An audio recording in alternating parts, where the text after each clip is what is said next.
Getting to be a broken record around here, Spurs fans. No Vassell, no Sohan, no Johnson. No problem.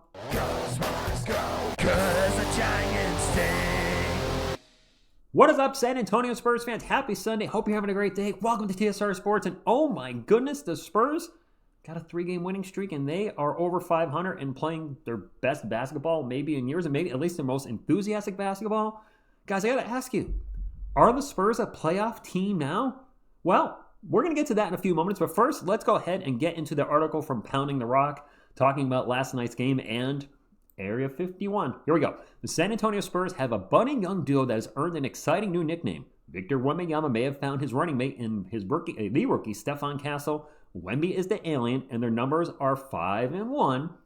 Area 51 is an apt nickname for sure. Wemby and Castle were incredible down the stretch as the Spurs defeated the Golden State Warriors 104-94.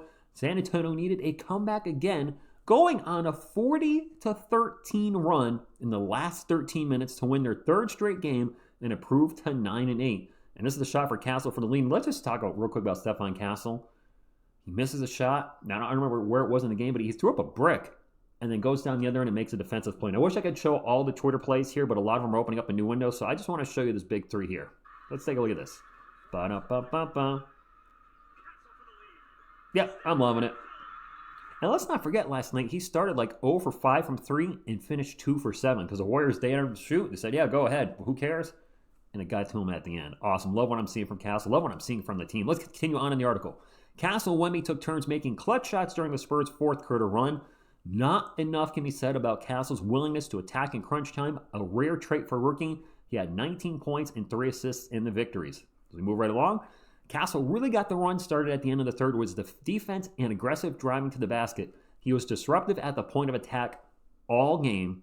He held Steph Curry, that's right, Steph Curry, the greatest shooter of all time, at least the very least the greatest three-point shooter of all time, to 14 points on 5 of 16 shooting from the field and 3 of 10 from 3.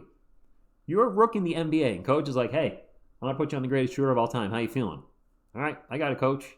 Stepped up to the challenge and succeeded in ways that I'm sure many people did not think possible. He was a headache. You got to give Spurs credit in general, and Steph especially. They were a headache for the other Steph all night long. Wemby was impactful inside and out. He had 25 points, 7 rebounds, 9 assists, and 3 block shots.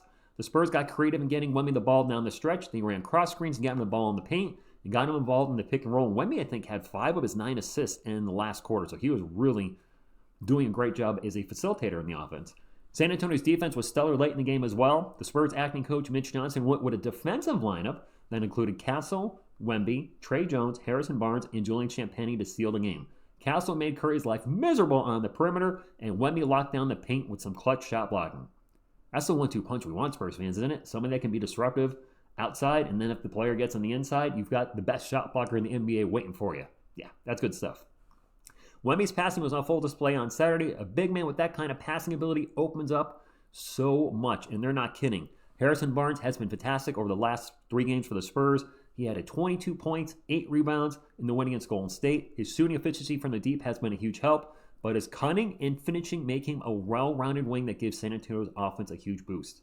Teams are going to lock in on Wemby's in the paint. We see him get double-teamed a lot, and if we have guys that can score when he's double-teamed, the sky's the limit for our offense. Barnes and Wemby's connection has become so much fun. The veteran's instincts to find open spaces when defenses collapse on Wemby's second. Well, I just kind of said that, so I'm kind of repeating myself. I'm sorry. Both teams put on a ball movement display on Saturday. This reminds you of a certain brand of basketball. Some would call it beautiful. All right, let's not get carried away yet with the beautiful game, but let's talk about our Spurs right now. 3-game winning streak. They're in 11th place because the Western Conference is stacked. They would be 5th place in the Eastern, or shall we say the Leastern Conference. So take that for what you will. But the last 3 games, look at the last 3 games, Spurs fans. We beat one of the best teams in the Western Conference. Actually, they're tied for the best record. So beat the best team in the Western Conference in the Oklahoma City Thunder. Then we had the huge comeback versus the Jazz, which they were down by 20, I think, at one point. And then a huge comeback last night versus the Golden State Warriors, also the best team in the Western Conference. And the naysayers, I know, are going to come out and be like, TSR, the Thunder didn't have Chet Holmgren. The Jazz are a bad team. The Warriors are in a back-to-back. Well, first off, stop making excuses for the other teams because our Spurs have been dealing with injuries all year long. We have not had our complete roster once. This projected starting lineup has played 0 minutes, which is supposed to be Chris Paul, Del Vassell, Harrison Barnes, Jeremy Sohan, and Victor Wembanyama. They've played 0 minutes together. They've played 0 seconds together. We have a lot of guys waiting in the wings to come back into the lineup. And when we do, I asked this at the beginning, are we a playoff team now? Maybe. At the very least, we're going to contend for the play-in. And maybe the best case scenario for us Spurs fans, because the Western Conference is so stacked, we win, get about a 500 record, maybe a little better than a 500 record, but because the West is so stacked, we just kind of finish on the outside looking in. And a lottery team again, a late lottery team, maybe 13th or 14th, and then we get that Spurs magic again. Yes, I'm dreaming big here. And we get the first or second pick overall. Or maybe Atlanta falls apart and sucks, and we get the first or second pick overall. I think we're one player away. Maybe we're not one player away. I don't know. Area 51, is this going to be the next defensive big duo in the NBA? Wemmy's defensive player of the year candidate, going to be a perennial defensive player of the year candidate. But it's Stephon Castle, and I hate to throw the same out there, but I know other people are thinking it. Is he going to be our Kawhi Leonard? And I mean that in a good way. Not a guy that's always injured and going to, want his way out of because of his uncle many years later, but he's going to be a player that, needed to work on his offense the first years with the Spurs, but already had that defense coming out of college. I love what I'm seeing out of Stephon Castle and just the confidence you see in him that even when he doesn't succeed at something, misses a shot, breaks it, throws up an air ball, he still doesn't make a play on the other end of the floor. And that's what we want. Even if you're struggling on one end, you're getting it done on the other end. I am so happy for our Spurs to finally... They were so excited last night to have a 3-game winning streak. You know what? We had one 3-game winning streak last year. One. And it was in March, I think. One 3-game winning streak. Everything else was 2s, and there were a whole lot of 1-game winning streaks in there. If they can beat the Jazz, which that legit shot of doing so. By the way, why are we playing the Jazz so much? That's the 4th time we played the Jazz already. What the heck, NBA? They meet the Jazz.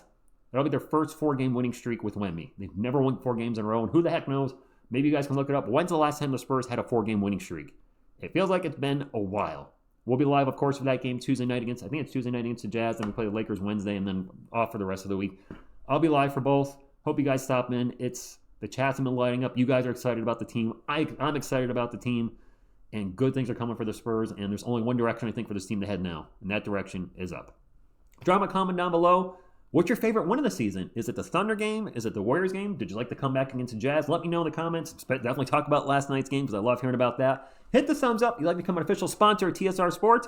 And subscribe to become part of the best darn Spurs community on YouTube. Thank you. Have a great Sunday. And as always, go Spurs go.